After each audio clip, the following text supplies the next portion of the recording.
Lastly, let's talk a little bit about Laura Ingraham. Now, I know that we played this yesterday. Laura Ingraham. Let's just play a little She's on clip. one. Did you ever have any run-ins with her back in the Oberman? Yeah, the Oberman or Air America days. I did not. I mean, when we did our evening show, we were on against her for part of the time slot. I can't remember. We were at 7 to 9. We were across two different time. Not 7 to 9. 7 to 10. We were across two different. Maybe she was on at 9 on ABC. We beat her. That's the only thing I remember. We beat her. It's all that matters. That was pre. That was pre. And then she got cancer, which was terrible. It was pre nose work. Nice. I'm sorry. Well done. Oh, I didn't. Was I not supposed to say anything about that? No, it's beautiful. I'm all for that. Listen. I'm not going to judge anybody because of that. So here's Laura Ingraham yesterday talking about the problem with America. We played this yesterday. Yeah. Because in some parts of the country, it does seem like the America that we know and love doesn't exist anymore. Massive demographic changes have been foisted upon the American people. And they're changes that none of us ever voted for and most of us don't like. From Virginia to California, we see stark examples of how radically, in some ways, the country has changed. All right, pause it. Let's just assess what we've been talking here. We're seeing images of migrant farm workers. She's talking about California and Virginia, and she's talking about demographics. I want people to just take a moment and imagine all the things that could be involved in that. And now a lot of people are saying, well, she's talking about race or something. Well, no, she's not, apparently. Here she is the night after her non-racist screed. The purpose of last night's angle was to point out that the rule of law, meaning secure borders, God, she did get a nose is job. something that used to bind our country together.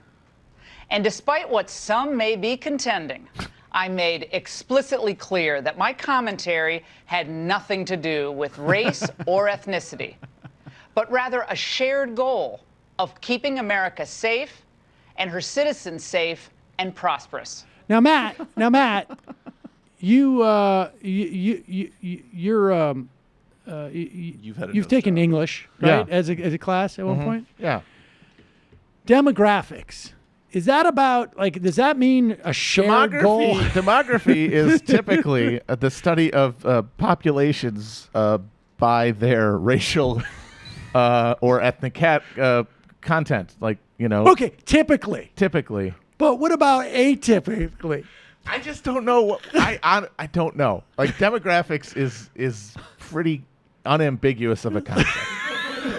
It's like the checking the boxes for the race on the form, and then you get a demographic breakdown according to that information. Are you sure it doesn't mean about shared goals? Hold up, because there's a G in it. What goals do these people have that she's terrified of? The shared goals of demographic. White Hold genocide. on. I actually yesterday we were praising her for not hiding the ball. Okay, a particular sector of a population, like the sector of a population that has subdivision classes that is demonstrably that is separate and different from other segments of that population. Those without goals. Wait, yes, it's the goal. It's the demographic goals. Yes. Keep playing. Let's see what she said. Wait, maybe we just don't understand the Ingraham angle. I'm starting to think that maybe it's not even an angle, that it's really more like of a curve. But go ahead. Furthermore, as I have said repeatedly on this show, merit-based immigration does wonders for our country's economy, our way of life, and how we define our country. I even said that in my opening thoughts last night. I want to make it really clear that my concern will continue to remain with the families who have suffered the tragic results of illegal immigration, the children put in dangerous and unfair situations at the border, and all those border agents around the country who work to keep our country safe.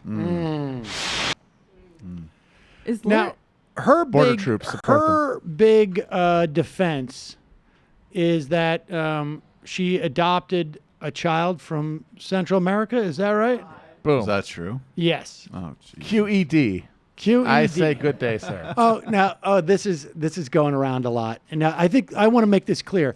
This is completely unfair. I want to make this absolutely clear. I'm saying it before we show it. This is completely unfair. And I am in no way think that anybody should assume anything by our playing this at all. Let's play it. What's she doing there? Completely unfair of us to play this. Or she accidentally Wow. Is that how she greets her kid from Guatemala in the morning? That is weird. It's Laura It is Ingraham. weird, right? She's Look, yeah. okay, you say this, but Andrew Jackson had an adopted Indian child, and no one would argue that he was racist against Native Americans. There you go. Is that right? I didn't know Yeah, he did. did. After he massacred all the Creeks, he adopted one of them. And there's a whose James. parents he murdered. I read a Jim Webb column where he's just like, what most liberal scholars won't acknowledge is that he brought an engined son for himself. And raised him as his own. Right. Yep. Roasted with logic and facts, but don't care about your feelings. That's how I felt. She's not a racist, guys, okay? She's a Western chauvinist. It's But- totally different. But in Mexico is in the West. Uh-oh. Now- Central America is in the West. Uh-oh. Like you can't even get off. You can't even like pull the thing like the European racists do about north- like Islam is like a different like value system. They're Christians. They have a Western value system. She was talking about a specific part of the West, obviously. Like the part that's white. They don't speak The Northwest. English. The Northwest. Northwestern values. Northwest. See, they But should also say not that. Canada. Northwestern values. I'm a Northwestern values chauvinist. Northwestern Hemisphere pride. Let's